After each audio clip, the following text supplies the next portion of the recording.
गणेशोत्सव अवघ्या काही दिवसांवर येऊन ठेपलाय। कोकणात जाण्यासाठी लाखो चाकरमान्यांची रेल्वे तिकिटांसाठी धावपळ सुरू आहे। अशातच कन्फर्म तिकीट मिळवून देण्याच्या आमिषानं तिकीट दलाल पुन्हा सक्रिय होण्याची शक्यता आहे। माहितीच्या अधिकारातून समोर आलेल्या आकडेवारीनं या काळा बाजाराचं धक्कादायक वास्तव समोर आणलंय।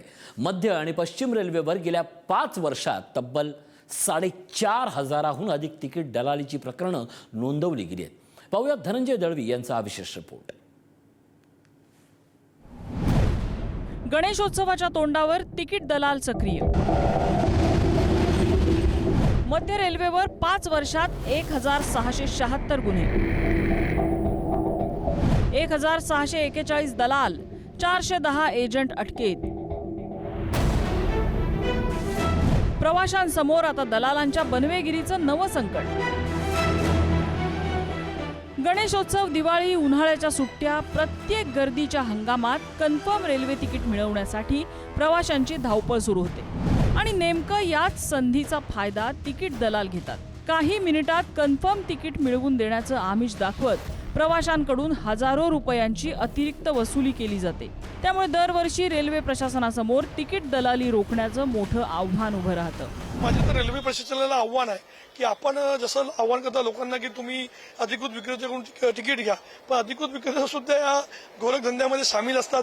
त्यामुळे कोणावरती विश्वास ठेवायचा, कोणावर नाही ठेवायचा, हा सर्वात मोठा प्रवाशांना पडलेला प्रश्न आहे।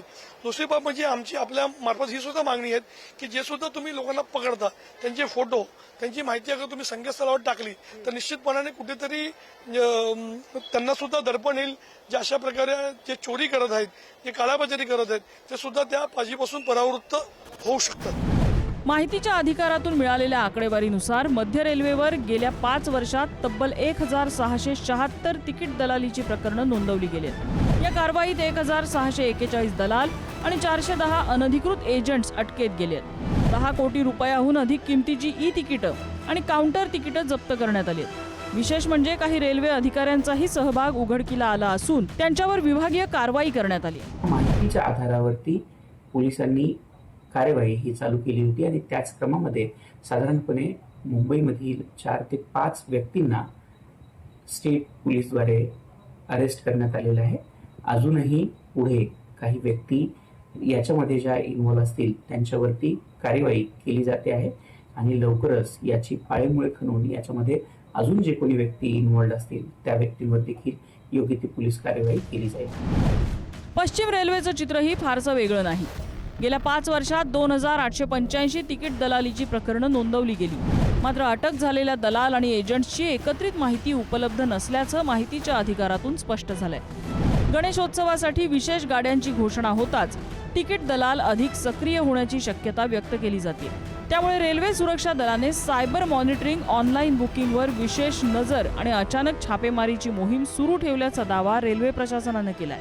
हम अपने जो एस्टीम्ड पैसेंजर्स हैं उनको ये बताना चाहेंगे कि प्लीज़ आप जब भी टिकट लें तो हमारे जो ऑथराइज्ड वेबसाइट्स हैं, IRCTC की वेबसाइट है उसके थ्रू लें या फिर जो ऑथराइज्ड एजेंट्स हैं उन्हीं के थ्रू लें। अगर आप किसी भी इलीगल या अनऑथराइज्ड लोगों से डील करते हैं तो दैट इज़ अनसेफ और फिर कोई जो है इसमें आप खुद भी जो है आप प्रॉब्लम में फंस सकते हैं। आने वाले वीक्स में भी और ज़्यादा ट्रेन्स की नोटिफिकेशंस आएगी और हम ये इंश्योर करेंगे कि हमारे यात्रियों को जिस प्रकार की डिमांड है उस तरह से ट्रेन्स मिलती जाए।